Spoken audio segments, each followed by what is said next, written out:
Hello and welcome to our Breathless video of Transform Business Through Program Management.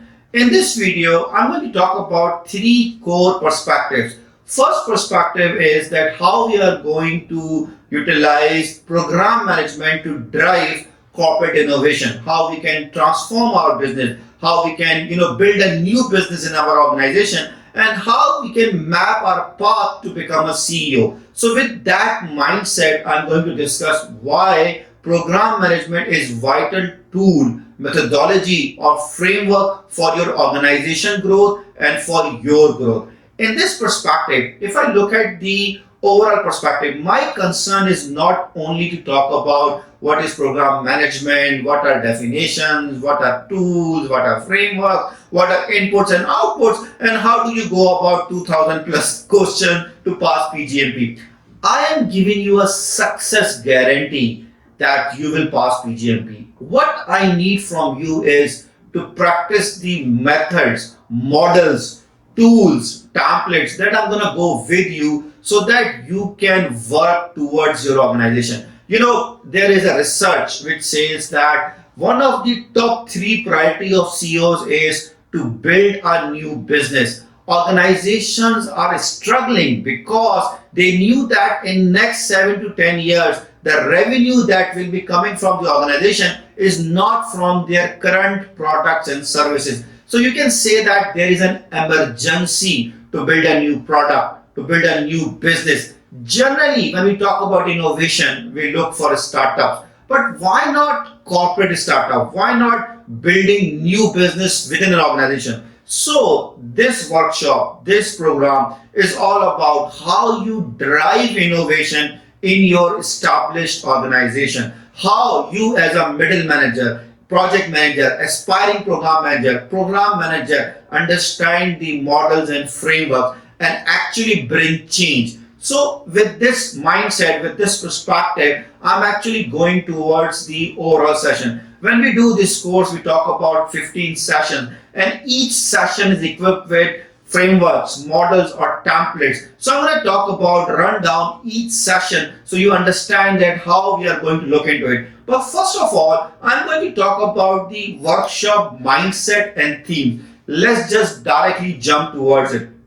So when I go towards the mindset, generally we are somehow prisoners of triple constraints. We talk about time, cost, scope, benefits, and it's more towards internal mindset. But when we look at the bigger role, bigger perspective, the key idea is that how we are going to bring change in our organization, how we are going to institutionalize the corporate innovation. But if we want to launch new business, if we want to implement an innovative idea or innovative product in an organization, then we don't need operational mindset. We don't use a project mindset. We need to use a program management mindset with entrepreneurial thinking. And that combination will help us to lead the corporate innovation as a temporary CEO, which will pave our way to become a successful CEO. So that's how we talk about the smart cut to become a CEO, because shortcut sometimes works, sometimes does not work. But smart cut is something that always works. So the overall mindset of this course is not to talk about the concept of time, cost, scope or benefits. It's about how do we find the hedgehog of corporate innovation, program management and becoming a temporary CEO. The overall mindset will be delivered through these four core themes. First theme is how do we understand the business context? What is the macro environment? What are the micro environments? Then how we are going to design project management. Yes, designing the program management environment, model, framework is more important. We are not talking about project management where we see things from the perspective of life cycles. Here we talk about the governance structure, culture that as a program manager we need to look into it, because we are going to build a temporary organization. We are going to build an organization within an organization. And then what are the key components of program that we need to look into it? So defining the program is another important element. And finally, we need to deliver the program. We need to work on our collaborative leadership. We need to see that how we are going to shift our mindset from execution mindset to alignment mindset. That how we are bringing together the whole organization towards the new paradigm of our organization. So these are the core themes, that we are going to understand and practice with the mindset of corporate innovation. So if you understand this thing, I'm going to talk about the first perspective, that we talk about the first context of how we are going to align the vision, mission, and strategy. If I look at the organization and talk about the 3 C's of organization transformation, generally people talk about that our organization have issues of processing, issues of HR engagement, HR turnaround, politics, whatever. But when I see the organization challenges from the perspective of CEO, from the perspective of board, I say that organizations are facing the challenges of sustainability and growth. And the sustainability and growth challenge is due to market competition or innovation, or you can say regulatory requirement. But one of the key elements that I find out is that our organizations are built to run in a certain environment. But actually, if you look at the real cause of organization challenges, then the real cause of organization challenges is how do we navigate in an uncertain environment. And right after the corona, right after the COVID, how we need to navigate in uncertainty is the key element. So if an organization wants to navigate in an uncertain environment,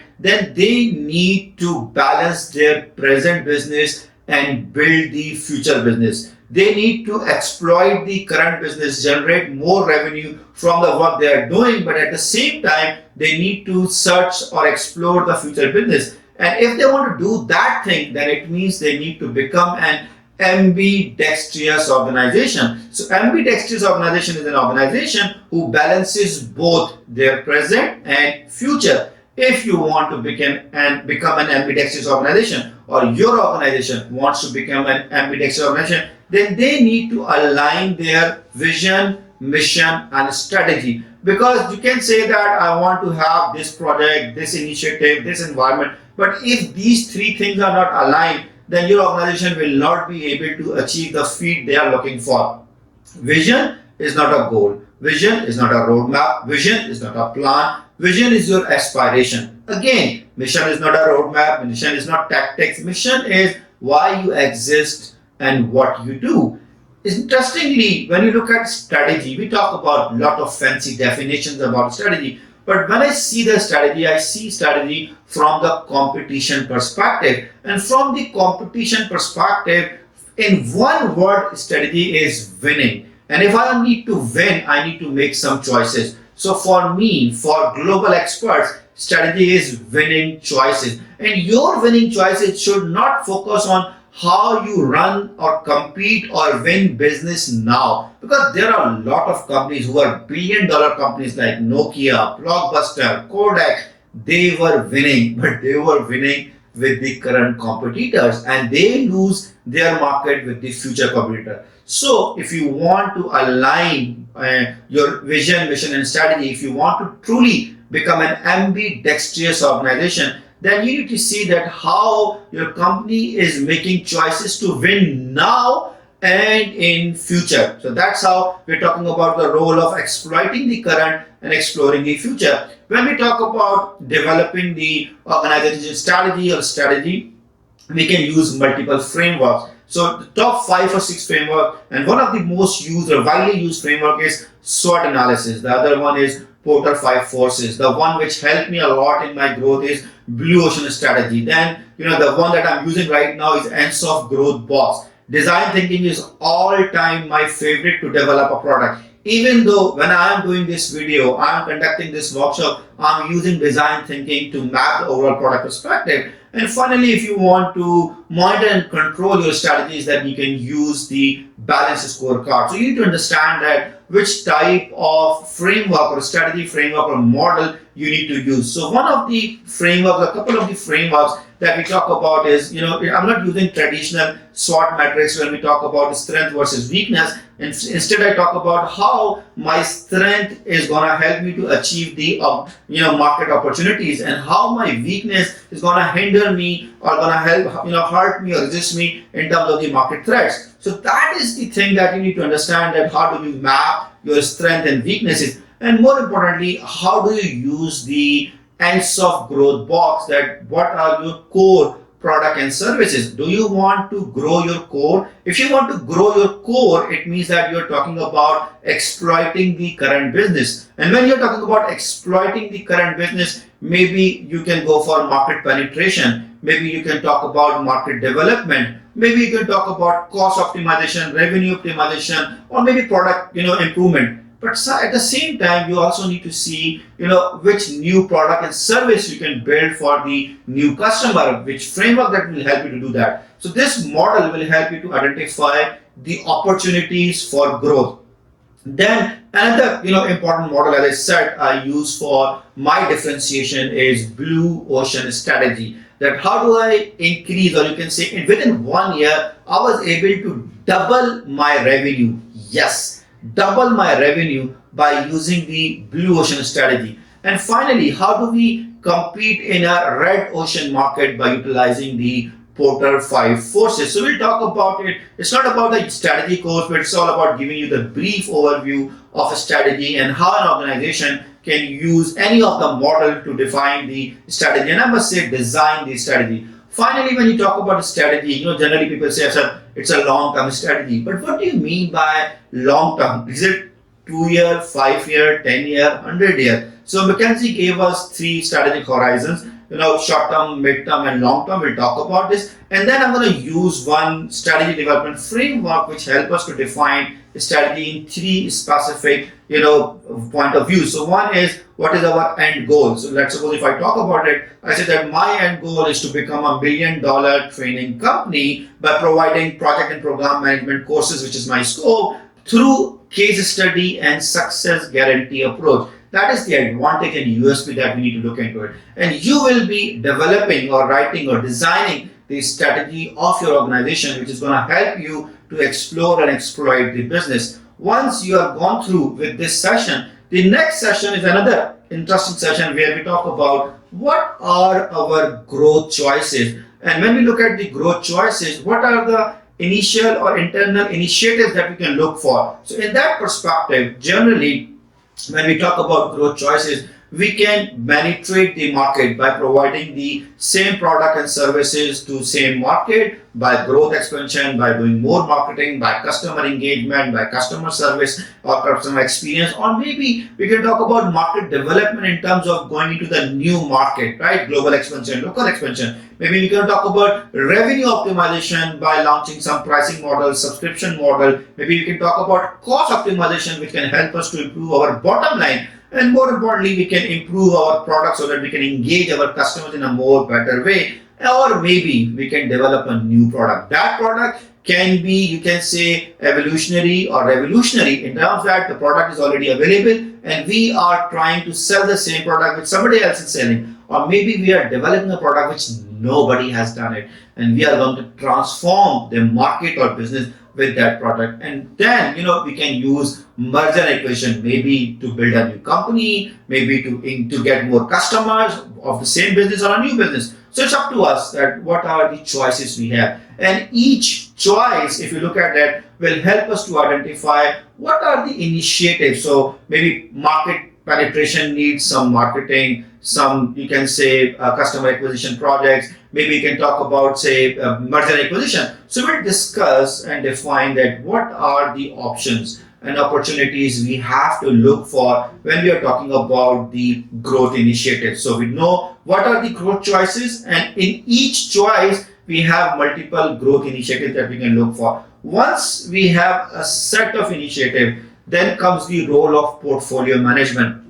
Interestingly, people say that every year globally organizations spend around $165 billion to develop a strategy. But interestingly, only 30 to 40% organizations are unable to achieve their strategy objectives. because their senior management is not using the portfolio management strategically. So we need to understand that what is the role of a portfolio management beyond the general definition, and what are the key functions that a portfolio manager needs to perform. Because these three functions, selection of initiatives based on strategy, balancing of initiatives based on capability, capacity and market risk, internal risk, and finally alignment of resources based on a strategy, is the key success criteria for organizational strategic achievement, or you can say for organizational strategy execution. So we'll discuss that how you can perform these actions, or how you can convince or influence your management to use these aspects, so that when you are leading the project and program, you get the right support. Then we talk about that, if your organization wants to grow, if your organization wants to become a true ambidextrous organization, then they need to balance their portfolio among core business, adjacent business, and transformation business. And we need to see how much investment is feasible for an organization to put into core business, to put into adjacent, and to put into transformation, and what kind of organization is most suitable in doing these things. So this will be a very interesting conversation about your organization growth plan, and more importantly, what is your organization portfolio actually looks like. Once we understand these parameters, once we understand the growth perspective, now it's time to talk about how do we differentiate initiatives. Not all initiatives are project. One of the key problem is that we say that all the initiatives are project, but we need to understand that projects gives us the deliverables, projects give us the outputs, but when we want to transform that outputs into operations, they are responsible for ROI, for actually business value. Then maybe for growth initiatives, we don't need to use project mindset, we don't need to use project management tool set, we need to use program management. And interestingly, program does not mean doing multiple projects.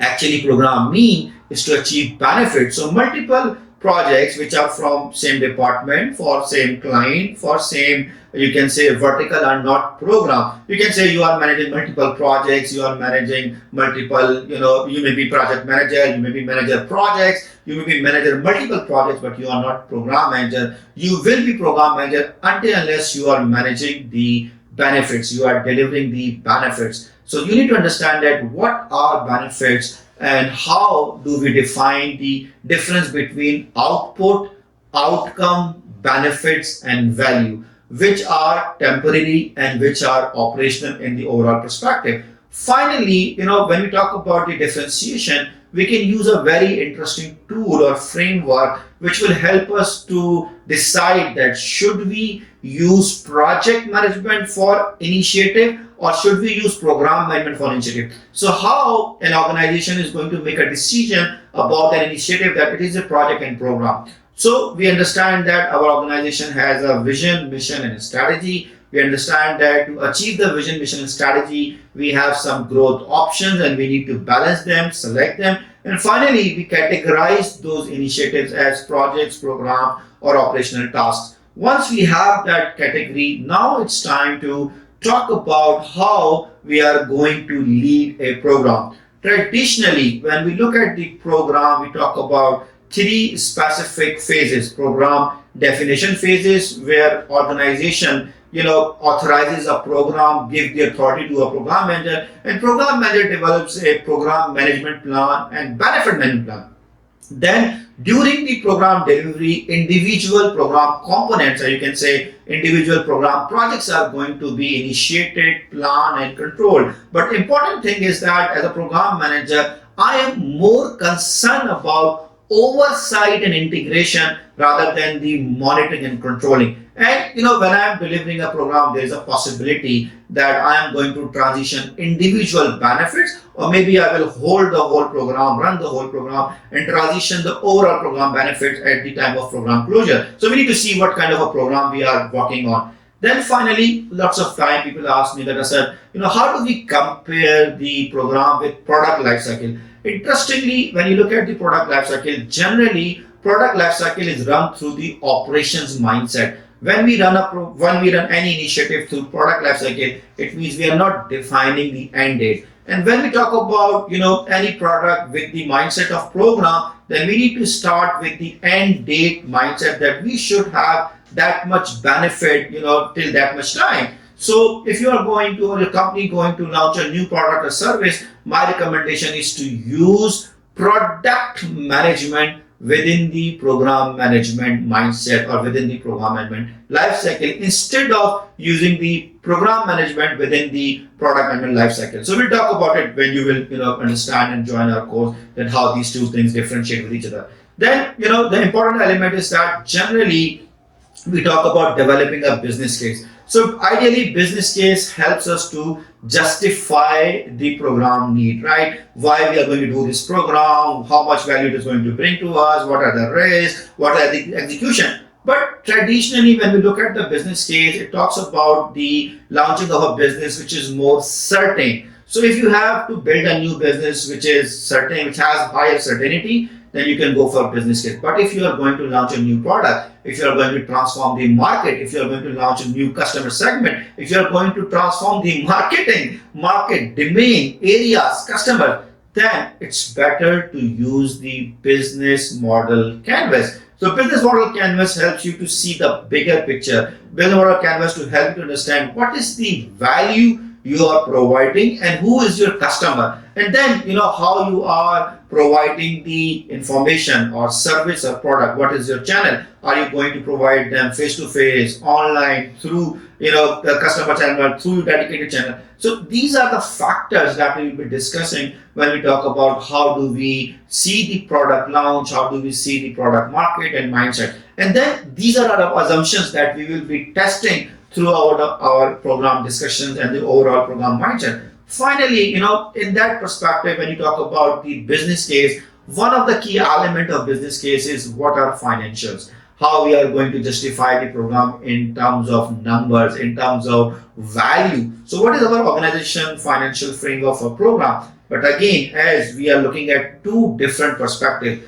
how do we exploit the business as well as how do we explore the business? So when we are exploiting the business case with numbers, with certainty is better. But if we are talking about exploring the business, so the all numbers are going to be changed, defined. So we need to use a prototype mindset. We need to use a startup funding model.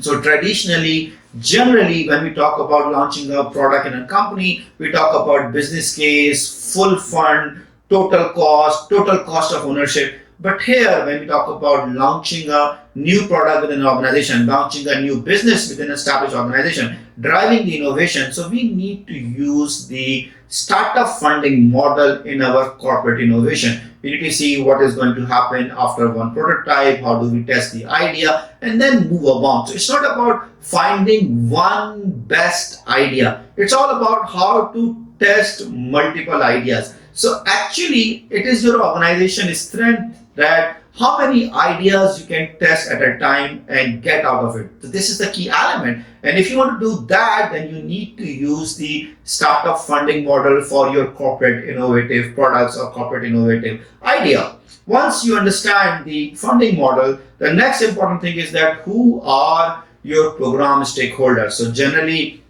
we can talk about stakeholders who are internal. We can talk about stakeholders who are external. Interestingly, when you are leading a initiative, when you are doing a startup, you have different stakeholders, and generally you have more leverage. You have funding issues, but when you talk about leading a program or leading a corporate innovation within an organization, you are stuck with lot of mindsets. You have to deal with lot of status quo. You have to talk about lots of people who are comfortable with what they are doing. But here you need to see how do you engage your stakeholders, how do you continuously communicate your stakeholder, how do you manage their expectations. So you need to understand that what are your strategies in terms of identifying these stakeholders, analyzing these stakeholders, and engaging these stakeholders. And we will be using three important growth choices in our organization that if our company wants to penetrate the market by merger and acquisition, or my company wants to develop a market through global expansion, or we are going out and building a new product for organization. So how I'm going to identify, analyze, assess, and more importantly, engage these stakeholders. So what are key elements, key techniques that we can look for? In this perspective, we will be talking about filing the stakeholder register, discussing the stakeholder engagement strategies, and more importantly, how do we develop a detailed communication plan. And I must say, another important element in this perspective is that how do you manage the communication log? Because if you are doing a long-term plan, long-term program, 3-year, 4-year, 5-year, it's very important to know how many communications we have, how many type of communication we have. So that log will help you to track not only the communication, but more importantly, the decisions that you made in each communication, or the key decisions that you made in the in that meeting. Finally, it's not only about talking about, discussing about, providing information to the internal stakeholder. You also need to communicate the external stakeholder. You also need to look for your customer and user. In that perspective, your go-to-market strategy is very important, because go-to-market strategy is being used when you are going to launch a new product or a new service in the market. You need to educate lots of people, like I'm doing right now, right? So that is the model that we need to look into it when we are talking about building a new product in my company and making it, and betting on it and making it successful, because that success will also make your success and help you to become a CEO. So once we understand the communication element and stakeholder engagement element, the next important element is that how I am going to build the organization structure for my program, right? As I talked about it, that program is a temporary organization. So and when we talk about organization, we need to set up our organization structure. Same way, we need to set up our organization structure and culture for our program. So in that perspective, we need to understand that governance is all about decision, that who is going to make a decision, how we are going to make a decision, and how decision is going to enable the collaboration. And we need to differentiate between the governance and management, that what governance do and what management do in the overall scenario. And more importantly, the differentiation of governance functions, that as a program governance, we need to make a lot of decisions about issues, about risk, about program status, about benefits, right? So we need to understand that how these decisions are going to be made, who is responsible to make what level of decision, what is our decision threshold, then how we are going to control the program deliverables, how we are going to control the program elements. But I believe the most important part is how, as a program manager, we are looking at that program individual components or projects are going to help us to achieve program objectives or benefits, or how my program benefits are going to help us to achieve organization strategic objectives. That oversight is the key element that we need to look into it. And then, more importantly, once we are able to generate the benefits, these benefits needs to transition to the organization, maybe as a company, maybe as a new department, maybe in an ongoing operation. So how we are going to ensure that integration is being done throughout the program or at the end of the program. So we talk about governance function, we develop the governance structure, but more importantly, we need to understand that PMO has a specific role into it. When we talk about PMO is all about center, or you can say central service provider. So we need to see that whose center is this. PMO can be a center of CEO, PMO can be a center of an organization, PMO can be a center of a department, and more importantly, PMO can be a center of a project or program. So we need to understand that what are the different benefits attached to each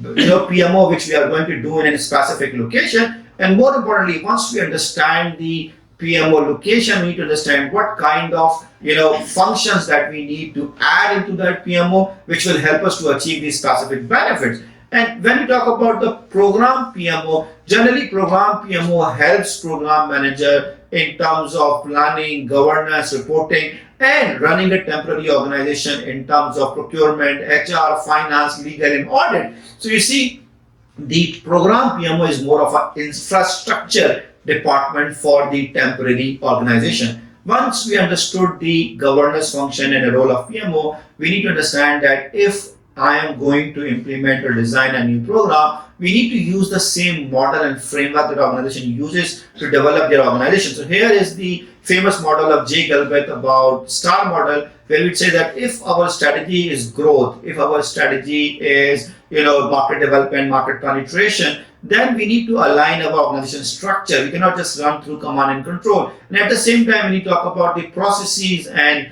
people who are needed to drive the overall strategy, and more importantly, the reward structure. One of my famous quote of J. Galbraith is that organizations usually have tomorrow's strategy, today's people, and yesterday rewards. So you're not going to achieve this strategy with that mindset. And once you talk about this model, you need to see what kind of a culture you are going to build. So culture is all about how people are behaving without defining their roles and responsibilities, and without binding them to their organization structure. So we can have a control culture, collaboration culture, cultivation culture, competence culture. We need to see what kind of a culture we are going to build into it. And you remember that there's a very famous quote. It says that culture eats strategic breakfast. It means that whatever your strategy is, if your culture is not aligned, the first thing that your culture is going to eat is your favorite, fancy, beautiful, strong strategy. So you need to see that how we are going to use that model framework to develop the structure or culture for our program organization structure. So once we understand this part, we talk about what is the business context, we talk about how do we design the program, and then we go into the defining the program model. We talk about benefits. Benefit is the reason we are doing the program. So you can say that benefit is the assets and gains that we are realizing. And not only we are realizing, yes, I'm going to build a new revenue stream for my company, but on the other hand, I am getting a benefit that lots of CEOs are available in the market. There is a succession planning, and I'm going to see that a lot of companies are going to launch new business, new product development with a specific mindset, not using the old and traditional mindset. And data says that only 5% of new products launches are successful in the market. And one of the core reasons is that we are not using the right mindset and methodology. So here I'm talking about how do you use benefit mindset with program management to launch it. In that model, we need to understand that how many types of benefits we have and how many benefits my program is going to give in the program. It could be tangible, intangible, it could be internal, external, and maybe I can classify my program as end benefit program or the incremental benefit program. We can talk about the, what are the individual project benefits we are going to get and which is going to contribute towards the overall program benefit. Finally, we will look at the benefit life cycle and how it overlaps with the program life cycle. But main thing is how we are going to develop the benefit register and extend that benefit register into the benefit realization plan or benefit management plan, where we talk about that these are 3 or 4 or 5 benefits that we are going to get. But each benefits will be, delivered through a couple of program components projects, and we are going to measure the success of the individual program and project specific KPIs. So that will help you to have a very strong, holding of your benefits with the related project program components and their performance criteria and key metrics. Once you understood that model, once you develop this benefit plan, now let's talk about the program scope. When I talk about program scope, it's all about the program projects, right? So every program will have multiple projects. So I will be delivering program with 2 or 3 or 5 or 7 projects, or maybe I have some sub-program. So what is my scope? So in that model, we can use the program WBS, and that program WBS will help me to see what are my key deliverables of each project within a program. Or maybe we can also talk about what are our out of scope, deliverables within each project. Once we use that WBS model, we are more talking about certainty. But as we are looking at the new product development, then we can also use the concept of design thinking. You see, design thinking is an innovative tool, right? So design thinking helps us to solve problems innovatively, and we can understand we can use the designer mindset rather than the engineering mindset. Engineering mindset is all about whenever we have a problem, we are looking for the solution. But when you talk about a designer mindset, it's all about, thinking about the problem behind the problem. So I did not develop the program management course to help you just pass the PgMP, right? I think about that why we have 1.2 million PMPs and only 4,000 or less than 4,000 PgMPs. Reason is that we don't find the right utility of program management. People are still thinking that we're talking about managing multiple projects, probably managing multiple outputs, which is not true. So the right problem is to find out the utility of a program. So mostly when organizations are going for growth opportunities, this is where program management is going to play a vital role. So utilizing the designer mindset will help you to find the problem behind the problem, and you will not have a straight line. You will try multiple options. So that is my 18th or 19th course that helped me to reach to that level to talk about that overall concept and give you this breathless overview of understanding the overall program components perspective. And you cannot talk about design thinking without system thinking, because if you're only talking about one perspective, so people are talking about past PgMP, past PMP, but they're not talking about that in which organization you are going to work on, what kind of a projects and initiative you are going to lead, what kind of a people you have to deal with, how do you use the collaborative leadership. If you're only talking about the content, if you want to write the content, understand the concept, ratify the question, practice thousands of questions, you are not system thinker. You need to think in which environment you're going to implement it. Are you going to become a global player or not? Are you going to change your organization or not? That system thinking is required when you're talking about understanding the overall perspective. So you understand what are the program benefits, how do we link the benefits with the benefit register, and then how do we decompose the program benefits into scope and use the system thinking and design thinking to understand the individual and overall components. Once we have that mindset available, it's time to go deeper and understand the complexity of the model. We use one size fit for all approach. We talk about, couple of templates or couple of inputs and outputs and processes. No, we need to understand that, there is no one size fit for all approach. We need to use the contingency theory and understand that every program and every initiative has a different need. So we can use the famous NTCP model. David Chenard talked about reinventing project management through that model, that how do we use multiple dimensions to assess the need of a program so that we can plan it, execute it, and control it. So we're going to talk about the NTCP model. How do we design or use the NTCP model in the specific program types, and then what would be my program roadmap. So roadmap give us the hierarchical overview that what are the program components, how we are going to execute them, what are their interdependencies. And to discuss the interdependencies of program, we can also use the I2 document, which is integration and interface document, which talks about it's not necessary that once project A is going to close, then we're going to start the project B. There's a possibility that once the one phase or one component of project A is going to finish, then I'm going to trigger the start of the project phase 2 or project etc.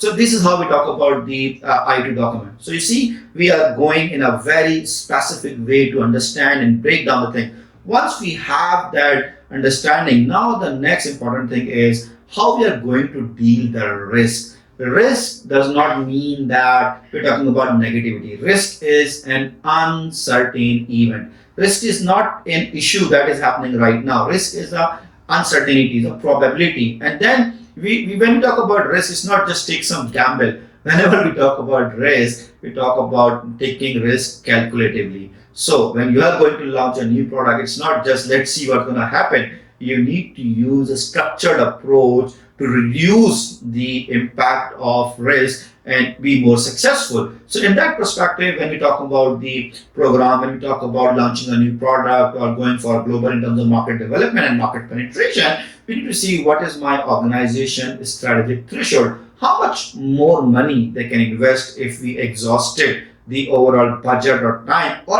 what if that we are not achieving the benefits that we thought we are going to achieve in a specific timeline. Are we going to continue the program or shelve the program? This should come from the strategic threshold or strategic risk threshold input. Then finally, when I talk to companies, when I talk to management, people say that we have a contingency reserve of 5% or 10%. I think, there's some prophecy into it. But actually, if I look at the data which I got from the my professor Ben Flyberg in University of Oxford, he said that the average cost overrun of road project is 20%, bridges and tunnels is 34%, energy is 36%, rail projects is 45%, dam projects and initiatives are 90%, IT is 107%, and Olympics is 187%.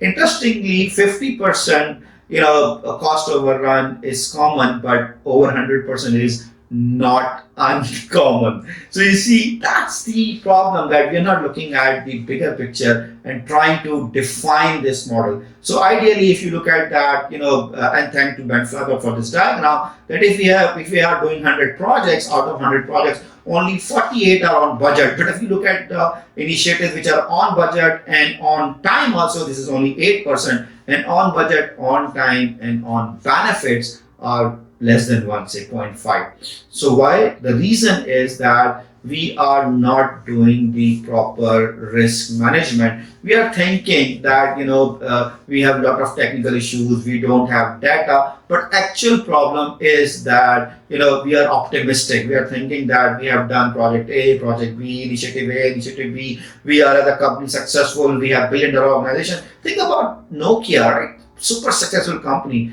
and they were thinking that we can do it again, and then they were unable to do it. This is called optimistic biasness. And then strategic misrepresentation. We know that we can't do it, but let's start the program, and during the program ask for more changes, new requirements, and more budget, and then probably we'll be able to do it. So we need to understand that when we are doing the program, what are the success chances, how many programs are actually being successful, how many new products have been launched, what were the key reasons of their failure. Can we learn from them? Can we get or set a realistic expectation for management and then deliver it? That is the main element when we talk about the overall risk management in the program perspective. So we set the overall agenda, we define the program benefits. Now it's time to talk about leadership, how you are going to lead the program. So when we talk about leadership, people have a lot of definition. But for me, leadership is all about process of inspiration. How I'm going to inspire my team, my management to achieve shared goals. And when I'm going to talk about inspiration, the first person whom I need to inspire is myself. What are my challenges as when I'm going to lead myself, and what are the key skills into it? So in this framework that I have developed, I will talk about the challenges that you are facing. So let's suppose when you are leading yourself, the key challenge that people talk about is the focus. When you are talking about leading the team, the key challenge is engagement. When you are leading the department, the key challenge is how do you align your department functions and role with the organization strategy. When you are leading the organization, it's all about setting the organization direction. And when you talk about leading globally, is actually building your brand. So that's how we talk about the leadership process, and then we'll discuss that how and what are the key skills or key competencies we need to build, we must have at that level to excel and grow. Once we understand that thing, we need to discuss that, generally people say that either we need to become leader or manager. I believe we need to become both, because leader talks about future, but the manager talks about present. So if you are not handling your present issues, if you are not managing your present, you cannot lead the future. So leader is all about future, manager is all about present. Leader is all about change, right? New things, but manager is all about complexity. Leader is all about inspiring the trust, right? Aligning the team. But when you talk about manager, it's all about working towards the policies and processes and assigning the task to the team so that you can monitor. So you see, you need to balance these two things if you want to lead the program and manage things. Finally, as we're talking about building a new product, as we're talking about transforming the business through new product development, we need to understand that execution mindset is very good when we want to build or exploit the core business. When we want to go for market penetration or market development or cost optimization or resource optimization or product improvement. But when you talk about merger and acquisition, when you talk about new product development, when you talk about transforming the business, then you need to see more about the alignment leadership skill. The classic example of Microsoft, where Steve Ballmer was best of the best, but he had the mindset of execution, which actually was working at some point, But then this is the same mindset which hindered the Microsoft to grow. And then we have a new CEO, Satya. And one of the key difference between Satya and Steve Ballmer was actually, or is actually, execution mindset versus the alignment mindset. So we need to see how do we use that mindset to go about it, and then we need to understand what are our program manager competencies and skills that we can build and address the overall program.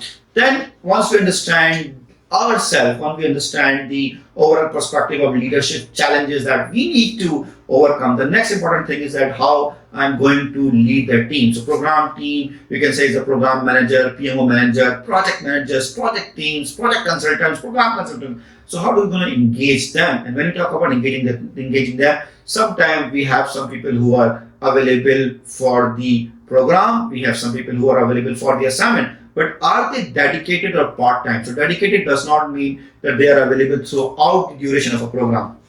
For me, if my program is 3 years and I need you for 2 months. So dedicated means 2 months you are doing only program work. You are not doing other works too. Part-time means maybe you are involved throughout 2 years, but you are working on multiple assignments. So I will consider you as a part-time. So how do I manage the dedicated and part-time team? And more importantly, how to differentiate and assign or apply different leadership skills to lead the face-to-face team and virtual team, right? Face-to-face team has more collaboration issues, more personality issues, more interaction issues, and virtual team is all about dependency and knowledge sharing issues. We'll discuss how we look into it and we'll define this perspective. More importantly, one of my favorite tools is how do we assess the personality assessment of our stakeholder or of our team, right?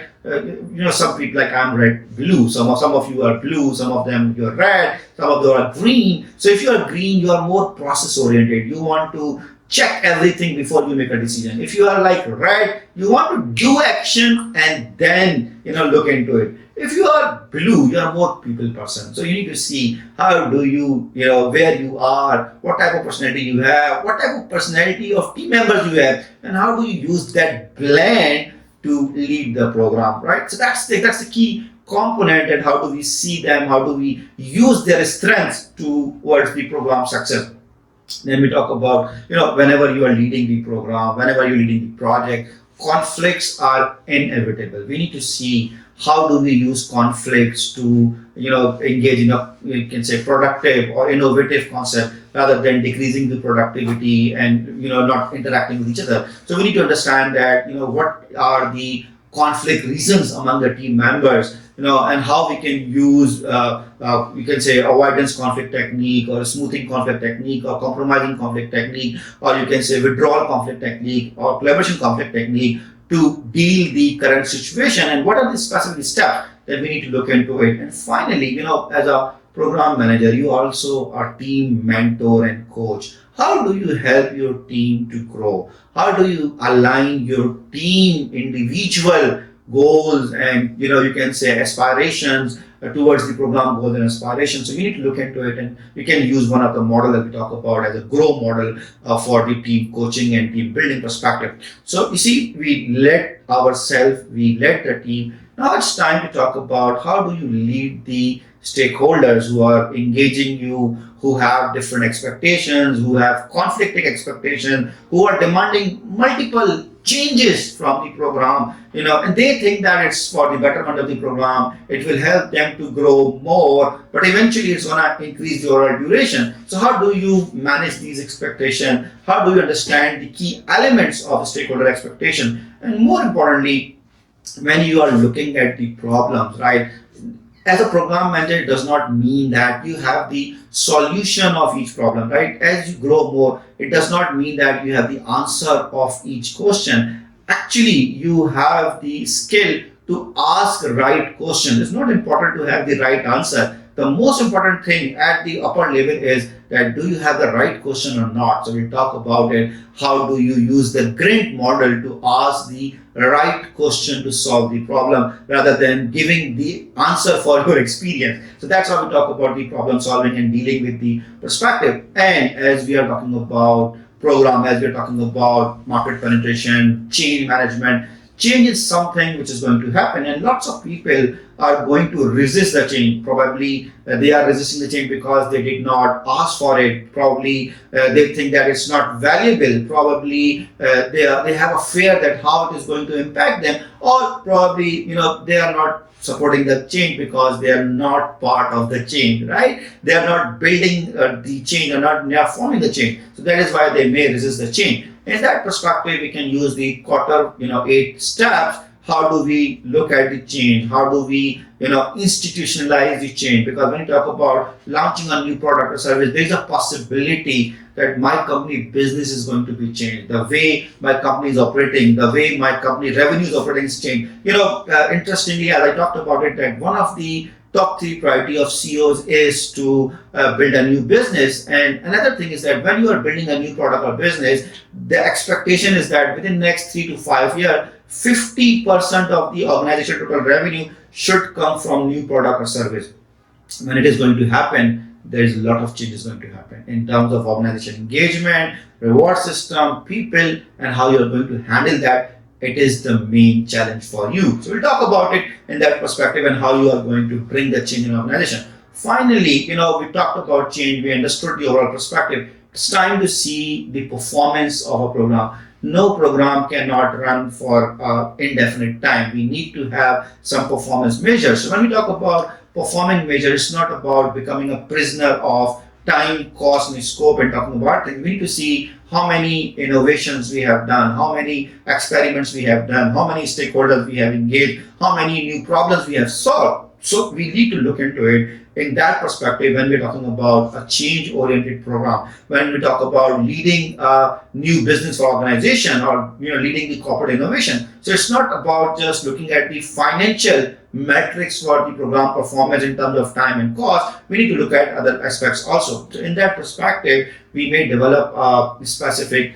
performance report for the program, and there's a possibility that we have multiple templates for program team, for senior management, for upper management. So we need to look into it, and then as a program manager, we need to look into it that are we measuring the progress only at the phase gate reviews, or we're also checking the health gate reviews or unstructured reviews of the program to see where we are, how we are moving on. It's not just that depending on the specific milestone, we're talking about new product development. So we need to see what are the conditions, are our assumptions still valid or not, are our market conditions are still the same or not. So it cannot be done based on a specific timeline or milestone basis. So we need to balance both the phase gate reviews and health check reviews. So in that perspective, we also need to develop a different product development mindset, and we need to use innovation metrics. So when we talk about innovation metrics, how my problem is going to, or how my solution is going to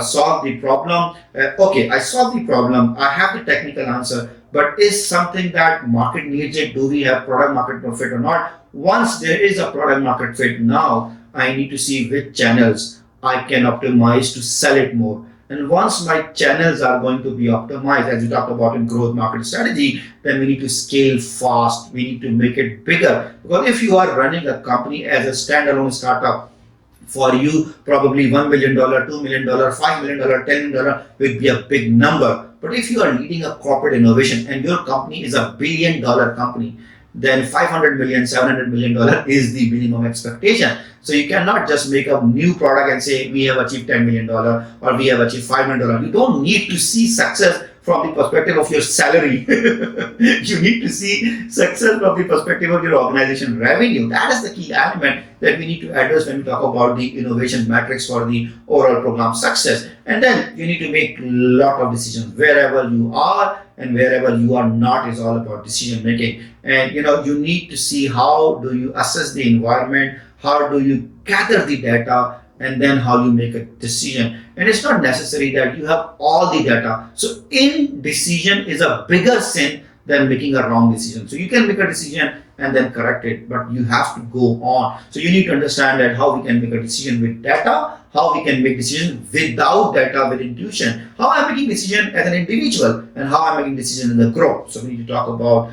these parameters and perspectives when we're talking about making decisions and reviewing the progress of the overall program. finally, the last part is that as we are understanding the overall program, monitoring and controlling the program, doing the oversight and integration of the program, we need to provide program outputs in terms of outcomes and deliverables. And more importantly, when you are going to talk about benefits, it's possible that some of the benefits are going to be realized during the program. Some of the benefits will be realized right after the program, or maybe will take some time to realize the benefits that we are looking at from the overall program response. And another important thing is that when we are transitioning the program benefits, sometimes we are handing over the program benefits to an ongoing operational department, right? But sometimes we are building a new department, or maybe sometime we are going to build a new company out of it, and that company is going to run the whole show for rest of the life as an operational organization. So that's very interesting to see what kind of benefit transition we need to have when we're talking about the overall program.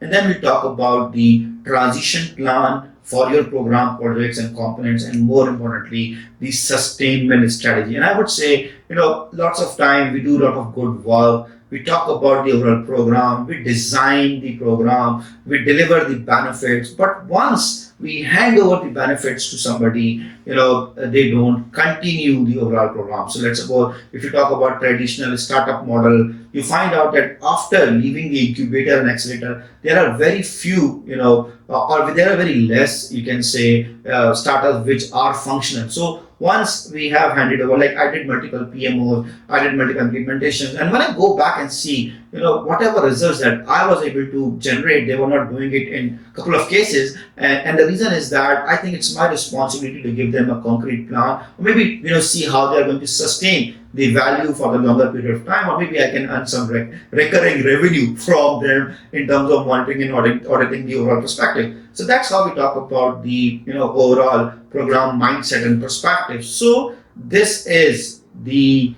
agenda, this is the concept, this is the overall perspective that you are going to understand, practice and implement. So you actually understood that how I am going to lead you so that you can lead your organization to build a new product or service in your organization. How you can lead yourself to become a temporary CEO and pave your way to become a full-time CEO. So that is my Breathless, which is all about how we are going to transform business through program management, how we are going to drive corporate innovation within an established organization. I hope you like this Breathless video, which covers all of the content with frameworks and tools. Let's see how many of you are interested to go deep, practice it, understand it, and actually become a CEO. Thank you.